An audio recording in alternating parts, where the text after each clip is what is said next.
Good morning, folks. Sorry to keep you waiting. There was a couple phone calls. Today, I'm announcing the United States is targeting the main artery of Russia's economy. We're banning all imports of Russian oil and gas and energy.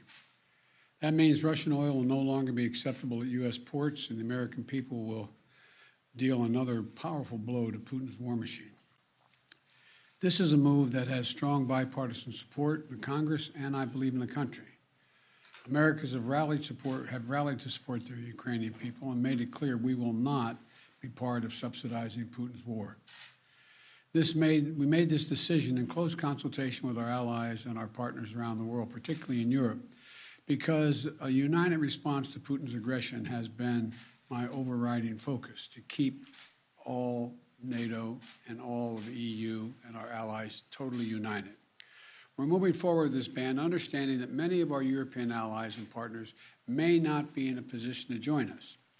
The United States produces far more oil domestically than all the European countries combined. In fact, we're a net exporter of energy. So we can take this step when others cannot.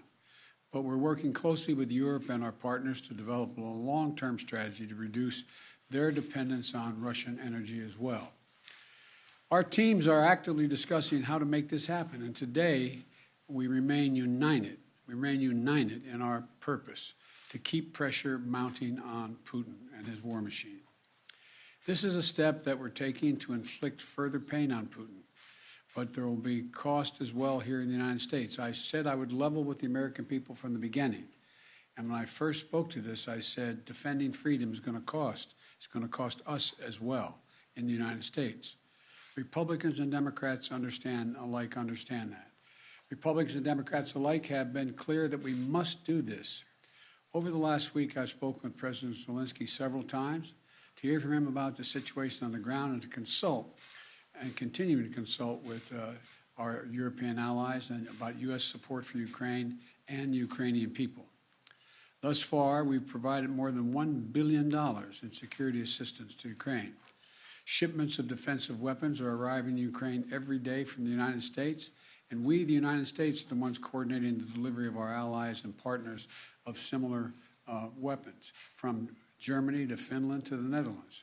We're working that out.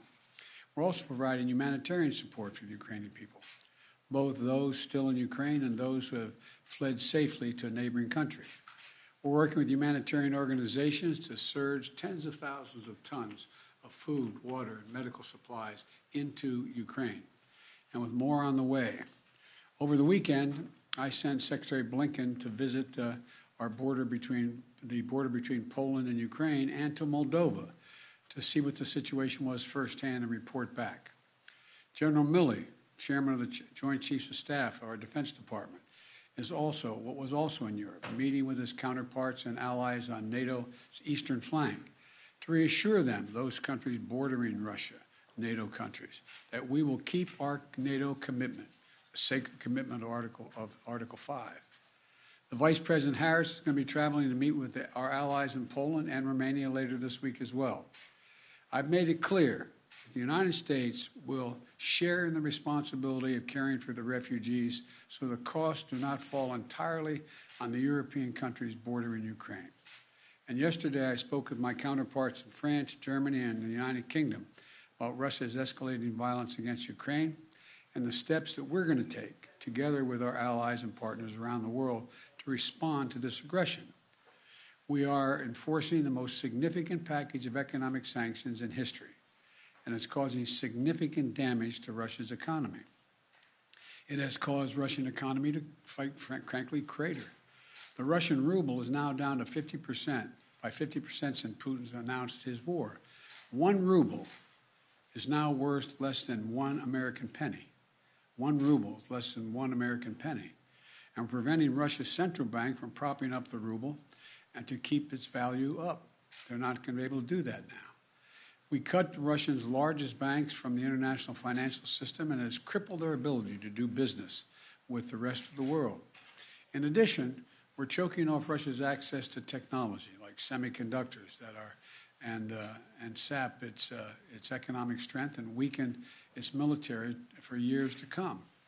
Major companies are pulling out of Russia entirely without even being asked, not by us. Over the weekend, Visa, MasterCard, American Express, they all suspended their services in Russia, all of them, joining a growing list of American and global companies from Ford to Nike to Apple. They've suspended their operations in Russia. The U.S. Stock Exchange has halted trading of many Russian securities. And the private sector is united against Russia's vicious war of choice. The U.S. Department of Justice has assembled a dedicated task force to go after the crimes of Russian oligarchs.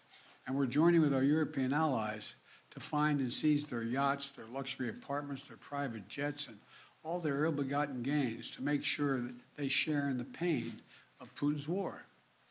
These, by the way, are giant yachts. You've put some of them in your press. I mean, some of them are, I think I read one was over 400 feet long. I mean, this is worth hundreds of millions of dollars.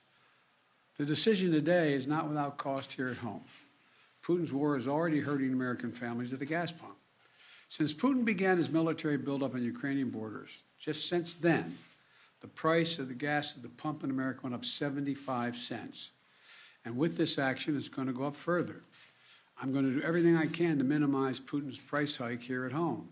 In coordination with our partners, we've already announced that we're releasing 60 million barrels of oil from our joint oil reserves. Half of that, 30 million, is coming from the United States. And we're taking steps to ensure the reliable supply of global energy. We're also going to keep working with every tool at our disposal to protect American families and businesses. Now, let me say this. To the oil and gas companies and to the finance firms that back them, we understand Putin's war against the people of Ukraine is causing prices to rise. We get that. That's self-evident. But, it's no excuse to exercise excessive price increases or padding profits or any kind of effort to exploit this situation or American consumers, exploit them. Russia's aggression is costing us all, and it's no time for profiteering or price gouging. I want to be clear about what we'll not tolerate, but I also want to acknowledge those firms and oil and gas industries that are pulling out of Russia and joining other businesses that are leading by example. This is a time when we have to do our part and make sure we're not taking advantage. Look, let me be clear about two other points. First, it's simply not true that my administration or policies are holding back domestic energy production. That's simply not true. Even amid the pandemic, companies in the United States pumped more oil during my first year in office than they did during my predecessor's first year.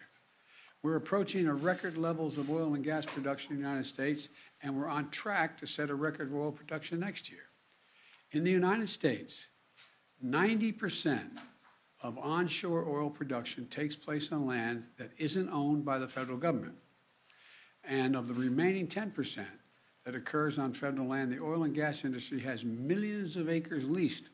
They have 9,000 permits to drill now. They could be drilling right now, yesterday, last week, last year.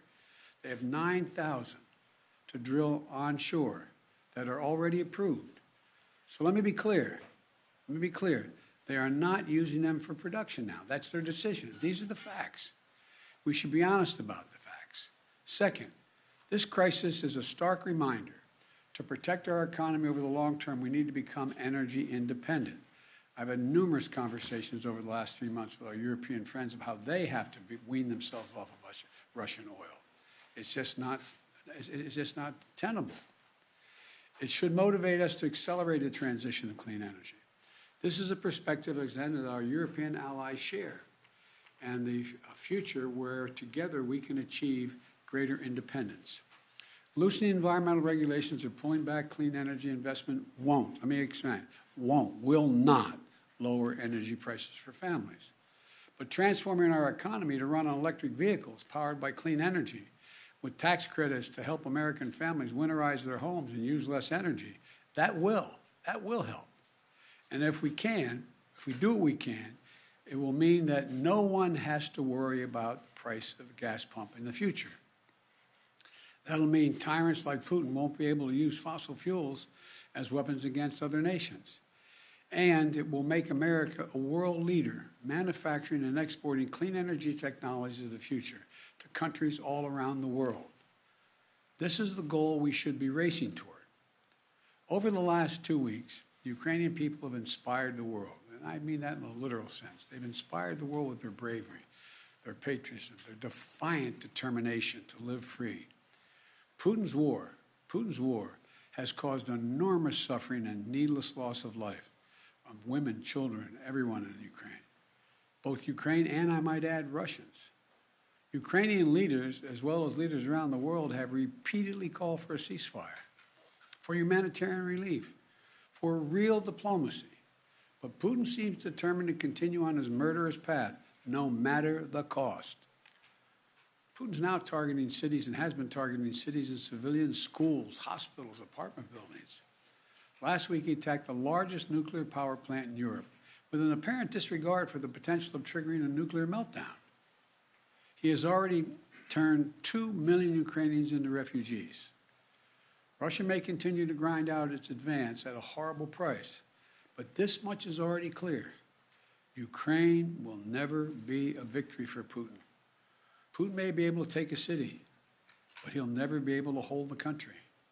And if we do not respond to Putin's assault on global peace and stability today, the cost of freedom and to the American people will be even greater tomorrow. So we're going to continue to support the brave Ukrainian people as they fight for their country. And I call on Congress to pass the $12 billion Ukraine assistance package that I have asked them for of late. Ukrainian people are demonstrating by their physical courage that they are not about to just let Putin take what he wants. That's clear. They'll defend their freedom, their democracy, their lives. And we're going to keep providing security assistance, economic assistance, and humanitarian assistance. We're going to support them against tyranny, oppression, violent acts of subjugation. People everywhere, and I think it's maybe even surprised some of you all, people everywhere are speaking up for freedom. And when the history of this war is written, Putin's war on Ukraine will have left Russia weaker and the rest of the world stronger. May God bless all those heroes in Ukraine. And now I'm off to Texas. Thank you very, very much. I know there's a lot of questions. I know there's a lot of questions, but there's a lot more that has to be made clear, and I'm going to hold on that until we get more information. Thank you. Appreciate it.